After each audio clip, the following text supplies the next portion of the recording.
19h, 20h, Time Sport avec Bilal Nelman sur Beurre FM. Bonsoir à tous, une nouvelle soirée qui commence en votre compagnie sur l'antenne de Beurre FM. Nous sommes le jeudi 5 septembre et vous êtes dans Time Sport comme chaque soir de 19h à 20h. Avec vous, chers auditrices et auditeurs, dans cette émission, vous pourrez réagir, on le rappelle, avec toute l'équipe en composant le 01 53 48 3000, mais aussi sur la tutosphère pour réagir avec vos consultants, toujours à l'affût des réseaux sociaux. Au menu de l'émission, le milieu international français Paul Pogba. Hugo Lloris, c'est le choix de l'équipe de France ce soir qui pourra le remplacer en équipe de France. Et oui, cette équipe de France de Didier Deschamps et ses qualifications de l'Euro 2020, on en parle, c'est promis, sans oublier le tennis et l'US Open. C'est parti, gogo, Time Sport. Time Sport. Et ce soir, avec moi pour m'accompagner sur ce plateau, durant une heure, on aura Juan José Dorado. Comment ça va, Juan José? Buenas tardes, Bilal. Buenas tardes a todos. Comme espagnol habituel. Ouais, mais ça nous fait plaisir. Le soleil rentre dans ce studio de Beurre FM. Kamel Aïd Keira, notre présidente aussi. Comment ça va? Ça va très bien, Bilal. Toujours heureux d'être parmi vous et un grand bonjour à nos auditrices et nos auditeurs de Beurre FM. Eh oui, aussi le bonsoir. Il est là, ces deux personnes, des Globetrotters. Salut Diouf. Salut, comment ça camarade. va? Il nous revient de vacances, Sadio, la première cette saison. Effectivement, très content d'être là avec les échéances qui nous attendent. En gros, l'Euro 2020, la Ligue des Champions, Lyon, Lille, Paris Saint-Germain, en espérant qu'ils passent les quarts de finale. Les huitièmes déjà. Déjà les huitièmes, certes, mais les quarts de finale, on va monter un peu. Aussi, moi j'espère. Vraiment du fond du cœur. De grade, et puis voilà, donc très content d'être là pour une nouvelle saison. On va s'amuser, ça va être cool. Ah bah avec aussi Mehdi Adiad qui est de la partie. Comment ça va? Ça va très bien, Bilal. Tu vas bien? Tout le monde va bien. Et il a voyagé, Mehdi. Mehdi. D'être parmi vous. Ah Mehdi, tu vas voyager? J'ai voyagé un peu, cet été. l'Italie, la Sicile. Ah là là, c'est magnifique. C'est un pays mais merveilleux. Il a vu beaucoup de mafieux. Ah bah. Oui, quand même pas, non, quand même pas. C'est une rumeur, vous le savez. Là là. La mafia n'existe pas. Mais bien sûr. Bah bien entendu. On en a beaucoup en France. Et on les embrasse, les Siciliens. Le petit bonsoir, il est à notre réalisateur aussi, Hugo. Comment ça va, Hugo? Eh ben écoute, super, nickel. Ouais, toujours sympa. Toujours ouais, en forme. Ouais. Toujours là, la belle coupe, Hugo. Et de magnifiques photos à venir aussi sur les réseaux sociaux. Il en a pas mal. Le beau gosse. Ah, Hugo? Eh oui, c'est un beau gosse, Hugo. Allez liker. Ouais, il faut liker. C'est ça, Kamel a déjà fait. Un petit clin d'œil aussi à la rédaction chef en la personne de Mamadou Lamine Mané et Jouba Wishen. Voilà. On prend le chemin de la Tamise, non, plus haut que Londres. Et on va s'arrêter du côté de Manchester. Time Sport, le ras-le-bol. Paul Pogba, Pogboum, le milieu international français. Pogba a vécu un été désenchanté, lui, qui voulait rejoindre les Merengues, le Real Madrid de Zinedine Zidane, mais face au refus de Manchester United, il a refusé d'aller au bras de fer. Juan José, cette attitude ne relève-t-elle pas d'une maturité qu'on semblait pas lui connaître, consistant à ne pas se mettre aussi en porte-à-faux avec son actuel club? Je ne sais pas si c'est de la maturité ou pas. Hein. Il faut juste se rappeler que Eden Hazard a aussi quelque part forcé son départ pour partir au Real Madrid. Je pense qu'il aurait dû partir. Alors, faisons un tout petit peu d'histoire. Rappelez-vous, vous connaissez Thierry Henry. Oui, Titi. Arsenal. Le Barça le voulait. Pendant 3 ans, on a essayé de le faire venir. Et en fait, il a raté ses meilleures années où il aurait pu faire des grandes choses du côté de Barcelone. Il les a fait à Arsenal. Et quand il est allé à Barcelone, il a joué une saison, mais ça n'a pas été non plus terrible. Et j'ai peur que Paul Pogba, dont on parle de lui à Madrid depuis 2 ans, ne fasse la même erreur, et que quand il va aller à Madrid, peut-être l'année prochaine, soit déjà un peu trop tard pour montrer toute sa qualité, parce que les années passent et il ne faut pas rater l'opportunité. Il aurait dû peut-être effectivement forcer un peu le départ, d'autant plus que Zinedine Zidane le voulait et derrière lui depuis 2 ans. Doit-on considérer justement que c'est un échec pour Zizou, lui qui aurait absolument souhaité boucler son mercato avec la pioche, comme on l'appelle? On va voir Salut, et on aura aussi Kamel.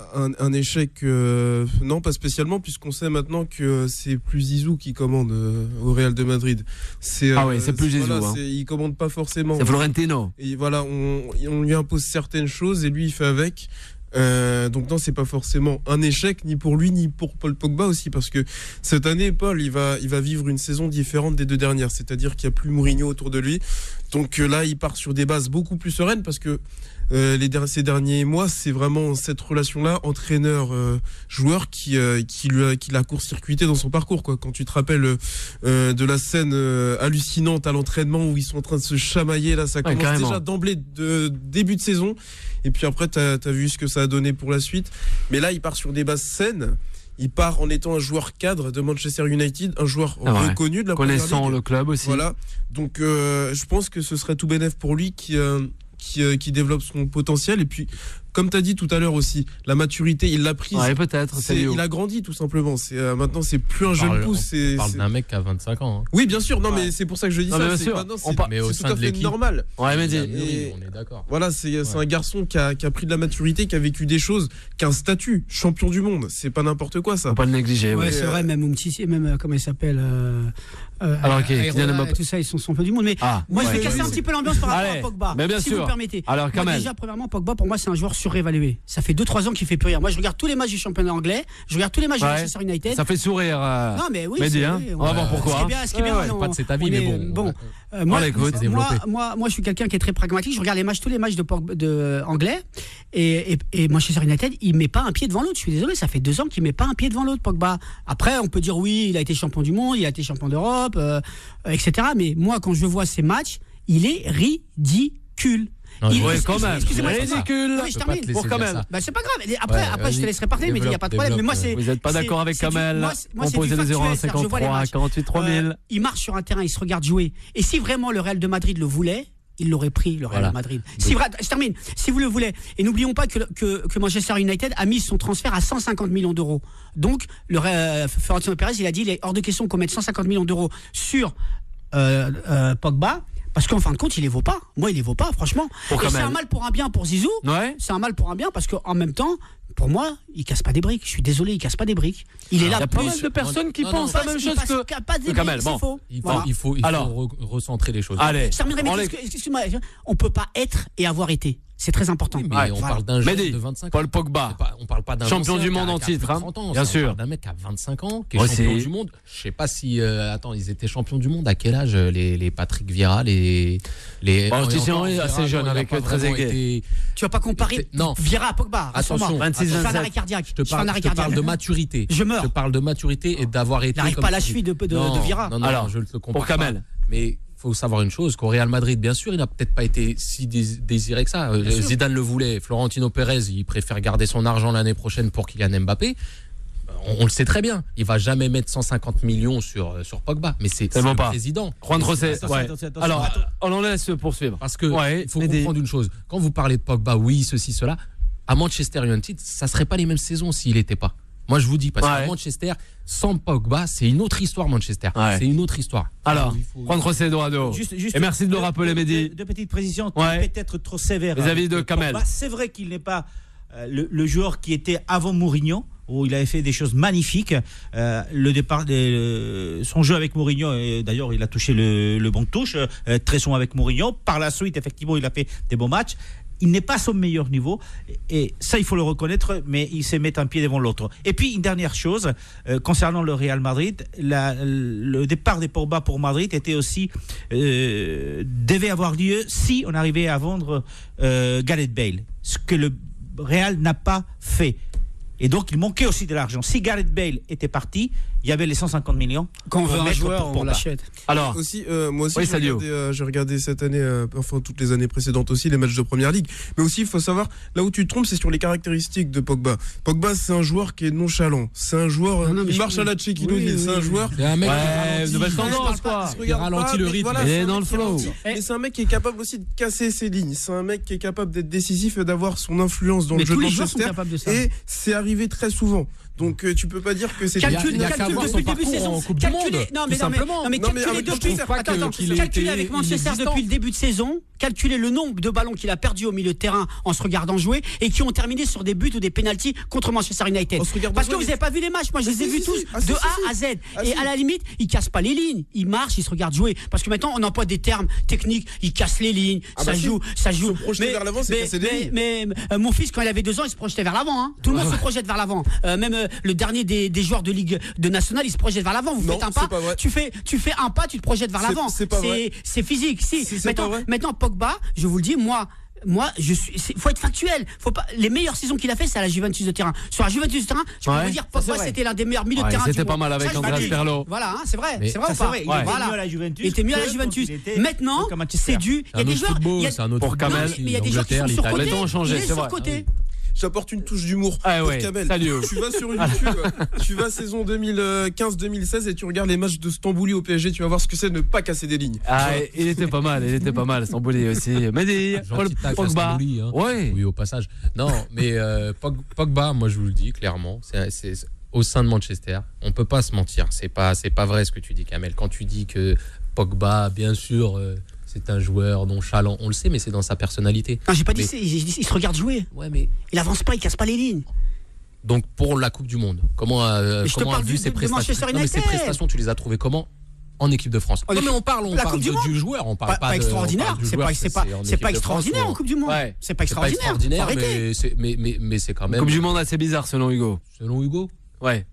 Hugo. C'est pas ça, mais C'est Mais non, sincèrement, ses mais meilleures attends. prestations n'étaient pas en Coupe du Monde. Voilà. Non, bien sûr, bien sûr, je sais bien. Mais son rôle au sein de l'équipe de France Je sais bien. était déterminant. Tu vas pas me dire que non. T'as pas Pogba au mitard, tu crois que tu gagnes la Coupe du Ah Monde? oui, bien sûr. Oui, Ouais, sans normal. Pogba, tu la gagnes. Oui, Easy. oui, t'as N'Golo Kanté, le meilleur milieu de terrain de travail incroyable. Pogba. On est d'accord. Non, je te parle d'N'Golo Voilà, Kanté. voilà. On est d'accord, forcément, c'est facile quand t'as. Voilà, N'Golo bah ouais, Kanté. mais moi je peux jouer à côté d'N'Golo Kanté. Non, c'est-à-dire Je peux jouer à côté qu'on d'N'Golo éclipse Kanté. facilement tes prestations par la suite. Mais qu'est-ce qu'il fait à Manchester United? Sincèrement, on dit il a joué la pleureuse, c'est de la faute à Mourinho, etc. Mourinho l'a piqué à chaque fois, le mettait sur le banc pour qu'il réagisse. Il réagissait pas. Et là maintenant, je vois son début de championnat, il est catastrophique. Son début de championnat est catastrophique. Sincèrement. À l'image de Manchester. Non, Solskjaer a trouvé la solution. Oui, mais c'est facile de dire à l'image. Un joueur, quand il est bon, il doit te tirer l'équipe vers le haut, quel que soit le niveau de l'équipe, et sortir de l'équipe. Là, il sort Non, pas. mais Tu peux dire ce que tu veux. Chelsea, Il y a 2 ans et l'année dernière, ils étaient pas extraordinaires, mais Kanté, quoi qu'il arrive, tu le vois. C'est Messi une a essayé étoile. avec la Céleste. Ah ouais, mais toi, La Céleste, pardon, avec l'Argentine. Eux aussi. Messi a essayé. Ouais. Après, quand c'est même pas pas. évident. essayé. Ouais, Donc, que voilà. sur un joueur. Et en C'est début pas de saison, forcément- c'est très bien que les automatismes restent à trouver et que c'est pas aussi simple. Messieurs, je me permets, pensez à moi, je vous invite à regarder le prochain match de Pogba avec Manchester United. Faites un focus. On sur lui. regardera ça. Et vous, à l'arrivée, vous me direz que j'ai raison. Ce sera fait, note le Milou. Ouais, je vais noter, non, mais vraiment. Et on essaiera de faire la même team de ce soir pour en reparler de Paul Pogba. Juan José. Ton principal argument, c'est vous ne regardez pas les matchs. Tu sais, nous aussi, on regarde les matchs. Bien sûr. On n'a pas certainement la même lecture du match. Ouais. C'est pas le meilleur Pogba. C'est pas celui qu'on a connu à la Juventus. C'était pas son meilleur mondial, mais ça reste quand même un joueur important pour Manchester. Il le serait aussi pour le Real Madrid. C'est une question d'argent, sinon il serait allé du côté du Real. Maintenant, effectivement, c'est trop tôt cette saison encore pour pouvoir les juger. Encore une fois, je me répète souvent, mais ces clubs-là se préparent pour la fin de l'année, le mois de février et les mois de mars. C'est des joueurs qui ont quand même 60 matchs dans les jambes dans la saison. Il faut leur laisser aussi un peu le temps de rentrer et de se roder lors de ces premiers matchs. Tu es un spécialiste de l'Espagne, sincèrement. Si le Real de Madrid, c'était un joueur si exceptionnel que ça, il les mettrait pas les 150 millions, il les mettrait, ils les ont. Il les mettrait, mais voilà. je te dis qu'ils donc les mettraient. S'ils les ont pas mis, Le pourquoi? problème, c'est qu'ils n'ont pas vendu. Non mais s'ils l'ont pas mis, pourquoi? Parce que tu sais très bien quand tu veux un joueur à ce niveau-là de club, ils le prennent. Non, le joueur. sachant que Manchester ne veut pas le lâcher aussi. Tu sais, ça se passe. Manchester, ils ont fixé un prix. Non mais il n'y a pas de clause libératoire en Angleterre. Mehdi, ils ont fixé un prix. Manchester, c'est 150 millions. Le président Florentino Pérez, il a dit lors de questions que je donne 150 millions pour Pogba. Oui. Ça veut tout dire. Voilà. Mais un paramètre avant la pause. Compte aussi, qui peut paraître dérisoire, c'est la fin du marché anglais. Ça aussi, ça a joué pas mal. Ça termine avant que. Exactement. Donc mi-août, c'était impossible pour Manchester de pouvoir derrière retrouver un remplaçant. Et puis aussi, on veut faire de Pogba le successeur de Kroos. Merci messieurs. Voilà, comme promis, une émission tonitruante dès le début.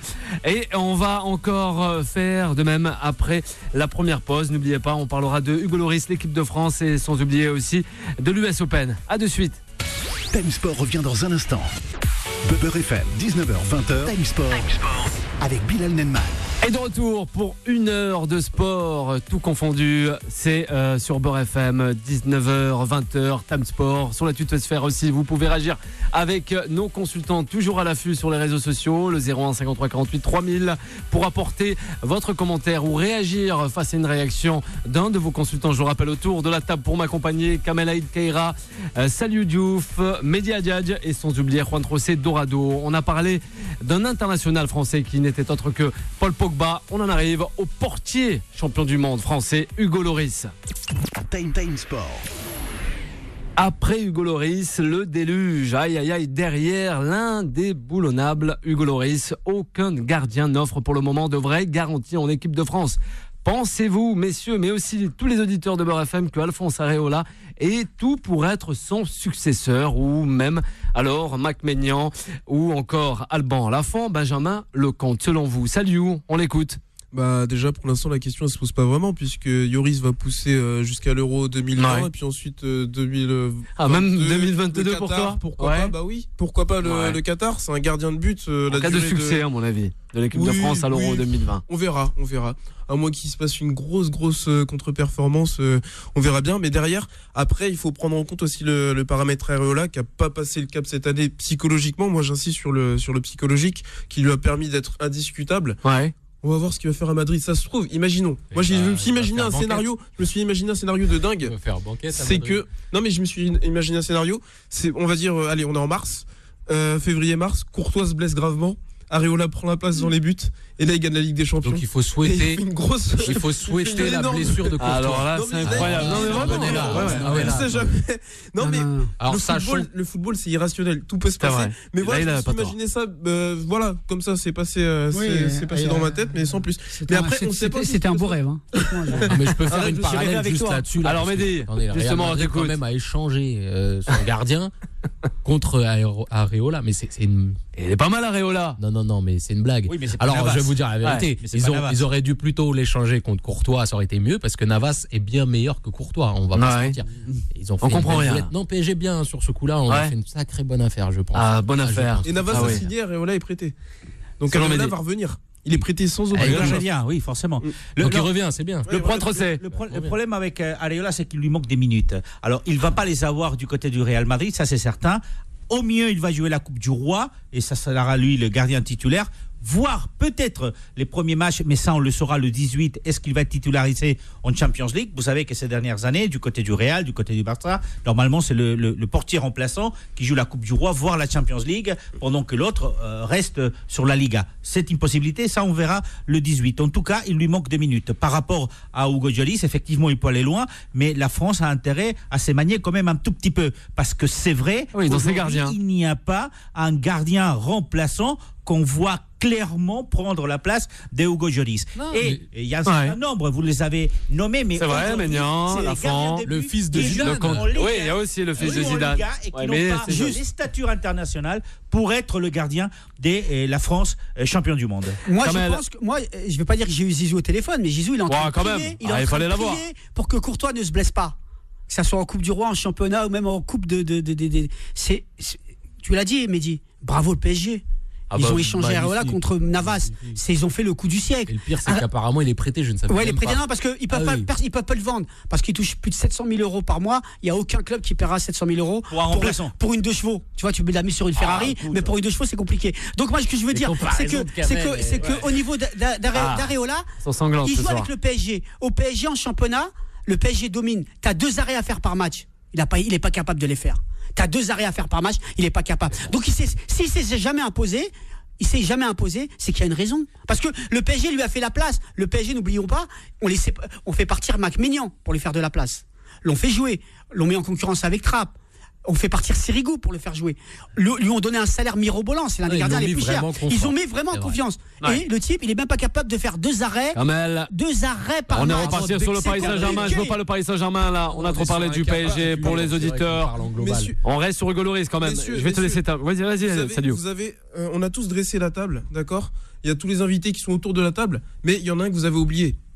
C'est un certain joueur un gardien qui a fait un super match à Nantes il y a 2-3 semaines. Ouais. Et qui revient en forme, qui a perdu du poids. Bien sûr. Et dans la hiérarchie qui est. Il va bien son maillot jaune. Donc Mandanda. Le porte bien.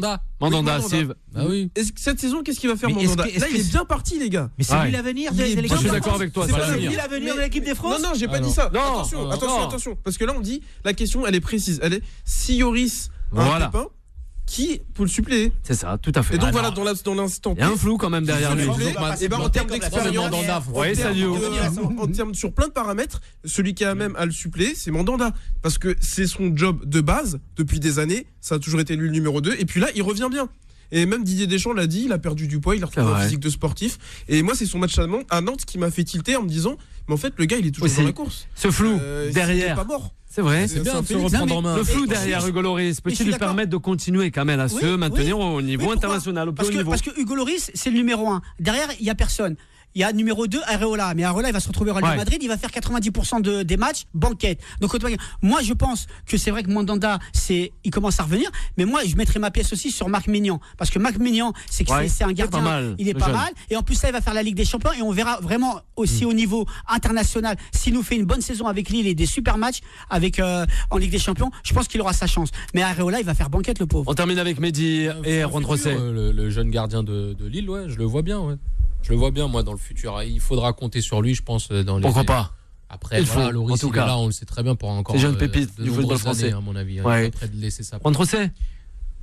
Marmaignan, pourquoi pas, mais son seul petit problème, c'est qu'aujourd'hui, il est à Lille. Et pour être, comme je vous disais, le numéro 2 ou le numéro 1 de l'équipe de France, champion du monde, je ne suis pas sûr que le gardien de Lille soit le meilleur gardien. Mais il joue la Ligue des Champions. Il joue la Ligue des Champions. Oui, c'est un paramètre. Équipe française, quand même. Mais c'est un paramètre non négligeable. Tu joues la plus prestigieuse des compétitions européennes. Il va jouer la Ligue des Champions en espérant se qualifier au mieux 3e pour jouer l'Europa League. C'est déjà pas mal. C'est pas la référence. Si vous vous souvenez bien, dans l'histoire de l'équipe de France, on n'a jamais eu des très grands gardiens, au moins 3-4 gardiens dans des clubs différents en Europe, des gros clubs. On avait Barthez qui était à Manchester, mais il y avait qui était derrière lui et qui il y avait Coupet qui était à Lyon et Landreau qui était à Lyon. Voilà, à chaque fois, c'était pas mal à ce niveau-là. On n'a jamais eu deux grands gardiens à des mêmes périodes en fait. Et dans des grands clubs, on va dire européens. La France, elle a toujours eu de magnifiques gardiens. Elle a eu des super gardiens tout le temps, mais à chaque fois, ils étaient seuls. Il n'y avait pas. Non, il y a eu match entre Barthez et Coupet. À un moment, oui. Dans la France, il n'y a pas faux. En fin de carrière pour Barthez. Mais après, c'est Barthez qui a gagné quand même. Mais voilà, mais ça, quand un gardien fait des longues carrières, après, c'est forcément. On s'est compris. Salut. Messieurs, dames, on passe justement après cette équipe de France. On va en revenir justement à cette équipe de France. On s'est compris, salut. Un gros sujet à venir. Time Sport, la victoire.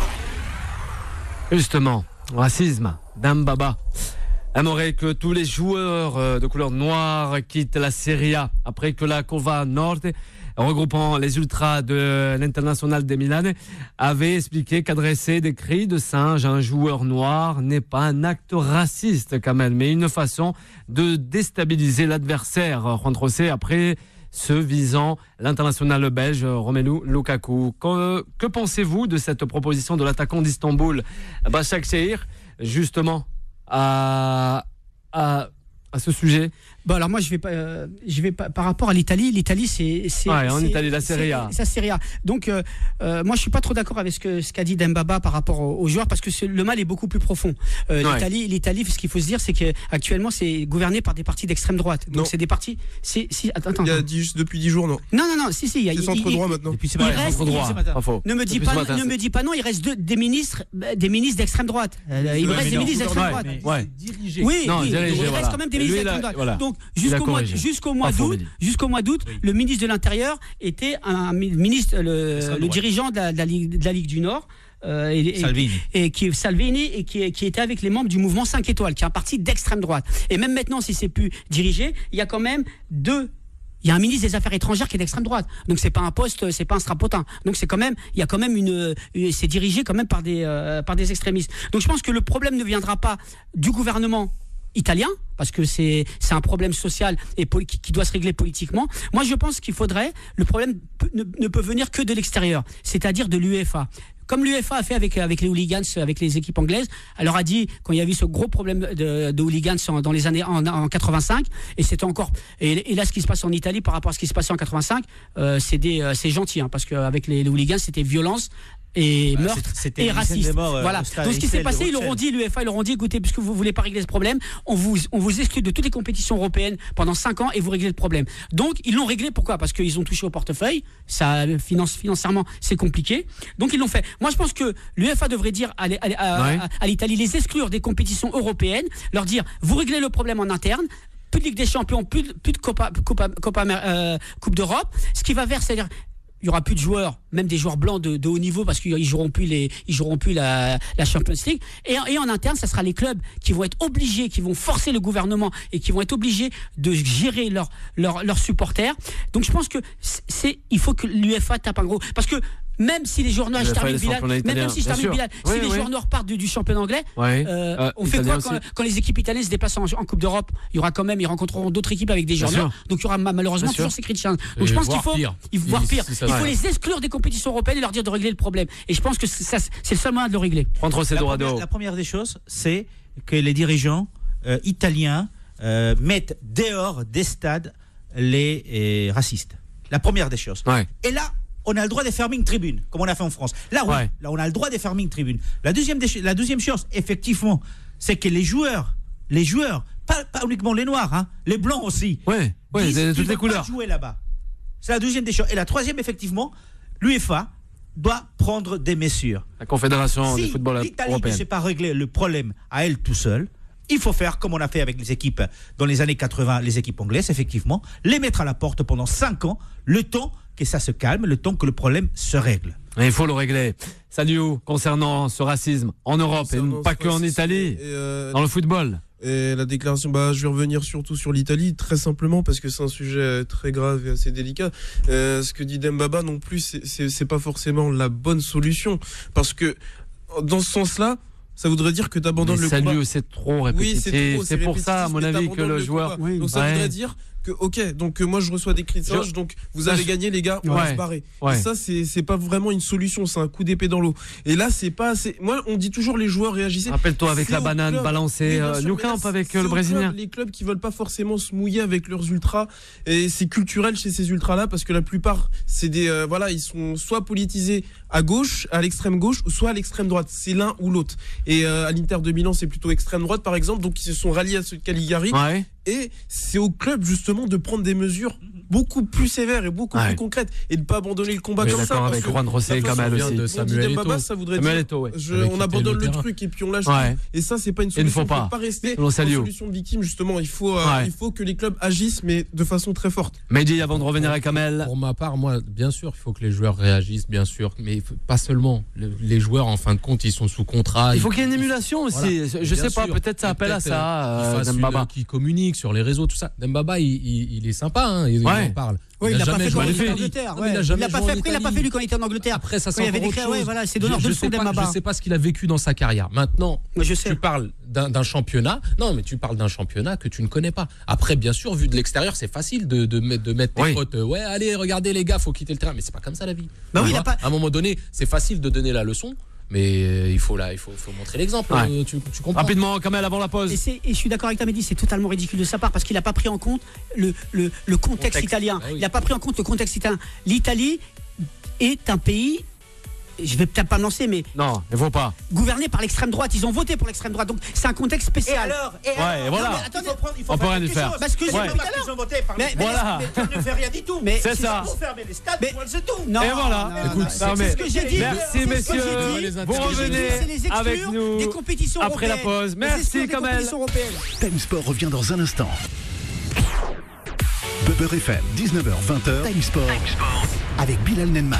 Et de retour pour la dernière partie de cette émission Time Sport, 19h-20h en live sur Beurre FM, mais aussi sur l'application de Beurre FM, aussi sur le site à l'international dans le monde entier, beurrefm.net, sans oublier le 01 53 48 3000. On nous écoute du côté de Troyes, sans oublier Montpellier avec Soso, et aussi Caloulette du côté d'Aix-en-Provence. Voilà, ça c'est pour les petites dédicaces de ce soir. Et on va se plonger bien comme il faut sur la fameuse équipe de France et ses qualifications pour l'Euro 2020. Time Sport. Le duel. Avant l'Albanie, samedi, et Andorre, mardi prochain au Stade de France. Bilan d'étape un an après la Coupe du Monde. Que retenez-vous de cette année post-Coupe du Monde? Messieurs, je vous écoute, on vous écoute. Mehdi, on l'écoute concernant les hommes de Didier Deschamps. Il essaye un peu de rajeunir cette équipe en appelant aussi Matteo Guendouzi, magnifique Gunners. C'est très bien. On a vu qu'il a décidé de jouer pour la France, parce qu'il est aussi d'origine marocaine, si je me. Ouais. C'est ça, c'est bien ça. On a des Marocains. Oui. Tu big up à tous les Marocains, les lions de l'Atlas. Je pense qu'ils sont un peu déçus du coup de le voir jouer pour l'équipe de France. Ça fait du bien pour notre ça se trouve, il va pas jouer. Belle sélection, c'est formidable. Hein, ça se trouve, il jouera pas. Bon, s'il va jouer au milieu de terrain, si Pogba est aussi mauvais que ça, franchement, j'ai vu les matchs de Matteo Guendouzi à Arsenal, c'est un très très très très bon joueur. Alors, il est magnifique. La place à oui, dans les années à venir, et on en reparlera quand on sera plus vieux, il prendra la place de Pogba largement. Je vais contrer Kamel parce que moi j'ai regardé tout le début de saison. Tu as contré, t'es sûr? Ouais. T'as les bons crampons pour contrer? Ouais, je suis envissé. Et du coup, j'ai vu tous les matchs de Guendouzi depuis le début de la saison et je trouve qu'il a pas fait un seul bon match à part contre Tottenham la semaine dernière. C'est le seul bon match qu'il a fait. Juan José Dorado. C'est ce match-là qui l'emmène en sélection. Cette équipe de France, ces 2 matchs, l'Albanie et aussi la Principauté d'Andorre. Écoute, je suis très déçu après la Coupe du Monde, sincèrement, parce que moi je regarde cette phase de qualification, je vois la France avec 9 points, première, c'est très bien. Sauf que la Turquie a 9 points aussi, l'Islande a 9 points aussi. Ça fait mal quand même. L'Andorre et l'Albanie sont derrière. Heureusement qu'elles sont derrière. Donc, sincèrement, je suis très déçu par cette équipe de France. Cette défaite face aux Turcs, c'était face aux Turcs. C'est chaud. Les Turcs ont fait un beau match. Et heureusement que les Turcs ont perdu le match d'après face à l'Islande. Sinon, face aux Vikings islandais. Je suis très déçu par cette équipe. Par contre, je suis d'accord sur le fait qu'il faut faire venir des jeunes parce qu'il faut quand même rajeunir l'équipe de France qui depuis des changements, il est assez jeune quand même. À l'Euro a besoin effectivement de se rajeunir, mais dans l'ensemble, après le mondial, je suis plutôt déçu par cette équipe de France. 9 points avec 2 autres équipes, non. Et Jocelyn est d'accord et nous écoute aussi un auditeur fan du Paris Saint-Germain et aussi de cette équipe de France. Kamel, cette équipe de France a-t-elle progressé? On écoutera aussi Sadio et Mehdi. Elle n'a pas du tout progressé. Oui, quand même. Non, on dit Deschamps, il change, mais c'est parce qu'il a changé. Il change pas, lui. C'est incroyable, lui. Si les joueurs, les mêmes joueurs, ils pouvaient jouer jusqu'à 60 ans, Deschamps, il les garderait. C'est incroyable. Là, pourquoi les Guendouzi, etc., ils viennent? C'est parce qu'il y a des blessés. Mais pourquoi il appelle pas Lacazette? Je sais pas. Moi, je suis pas fan de Lacazette, mais Lacazette, oui, c'est un super attaquant. Lacazette. Attention. On a le meilleur attaquant du monde, Giroud. Donc, on ne remplace pas Giroud. Lacazette, Giroud a fait un bon Lacazette. Par contre, Giroud a fait un bon début de saison.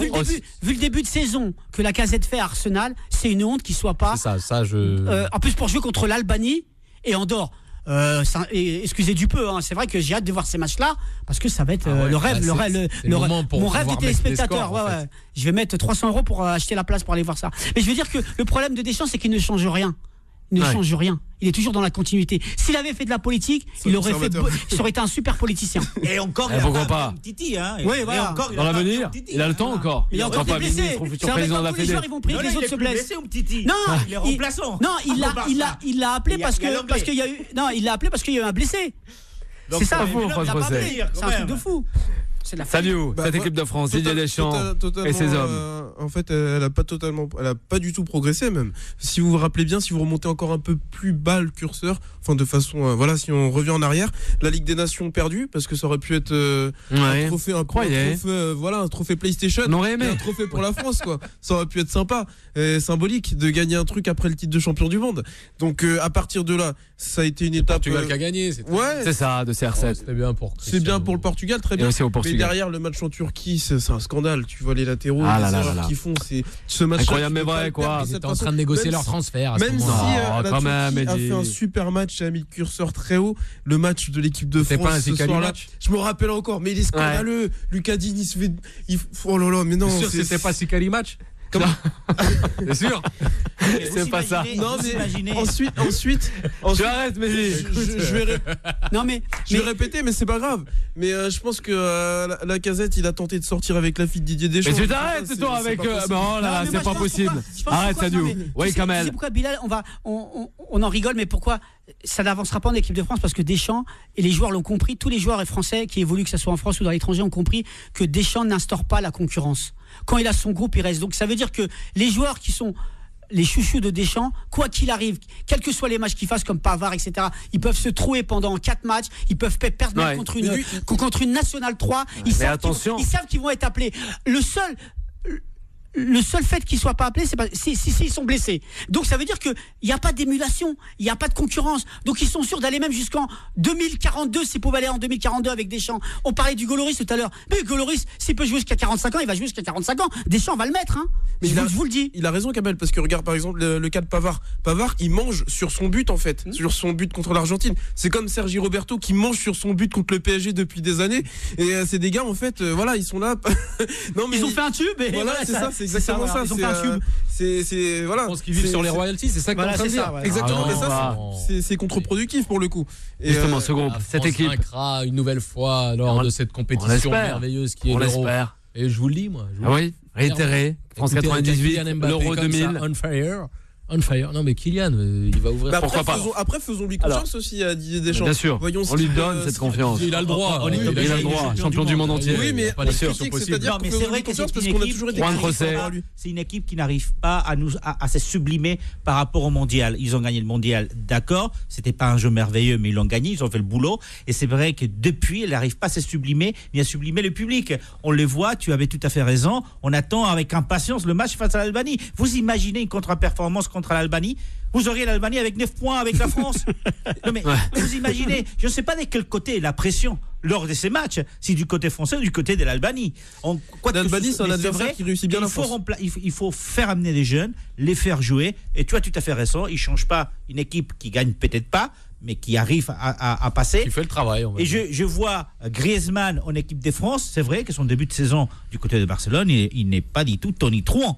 Mais il est pas mal non plus. Il a conquis le cœur des socios barcelonais quand même. Il a marqué 2 buts. Ballon d'or. Il s'est planté sur Attendez, c'est pas Griezmann qui est mauvais au Barça, c'est le Barça qui fait un mauvais début de saison. Il faut remettre les choses dans leur contexte. Pas faux. L'église du village.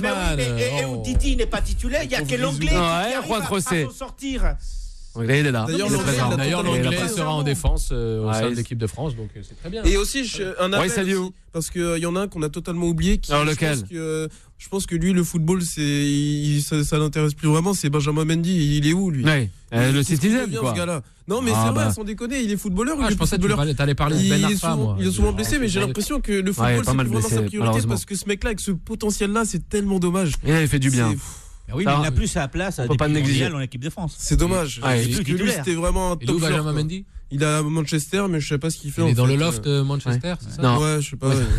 Non, il a quand même à son poste la concurrence sur les latéraux du côté des. Hernandez, c'est le titulaire indiscutable. Pavard, forcément. Il met la musique, il doit mettre la musique dans son enceinte à Manchester. Honnêtement, il leur met un peu de son quand même. C'est DJ. Oui, c'est DJ Mendy. Il va leur passer du VG. D'ailleurs, est-ce qu'on peut trouver 3 Français au-dessus de Pavard à ce poste-là ? C'est facile, je pense. Si tu regardes dans le championnat de France, tu peux trouver. Même en Ligue 2, tu trouves. Il y a des latéraux qui sont meilleurs que lui. Léo Dubois est au-dessus. Tu regardes. Mais quand t'as des mecs intéressant. Non, mais je suis sûr que tu peux les trouver. Non, mais après, il y a une dynamique en sélection qui est différente de la dynamique en club. Il y a une pression. Non, c'est complètement différent. Ce n'est pas parce que tu es meilleur en championnat que tu vas faire une perf au niveau de la sélection. Et c'est pas parce que tu es nul en championnat que tu vas pas être fort. Tu appelles quelqu'un, c'est pour lui donner. Pour continuer à l'appeler normalement. Mais Pavard, il les a pas ses références. Mais continuer, même s'il est suppléant dans le match. Tu sais, ce n'est pas parce que t'es bon en Liga que t'as ta place en sélection. Mais t'as raison, mais c'est Juan, regarde. C'est un exemple sur un. On va poser le postulat et je terminerai sur ça. On va poser. Pourquoi ? Parce que Deschamps, tous les joueurs qui vont jouer en équipe de France, ils savent avec Deschamps qu'ils intègrent le groupe, mais ce sera que provisoire. Et s'ils ont le malheur de se rater ou faire un match moyen, ils sortiront. Tandis que les titulaires, ça garde rapproché, ils peuvent faire les matchs les plus catastrophiques, ils reviendront tout le temps. Donc il met cette pression sur les nouveaux, qui est une pression malsaine. Et c'est comme ça qu'en fin de compte, ils ne peuvent jamais intégrer l'équipe de France. La dernière partie de cette émission. Time Sport, le mode pressing.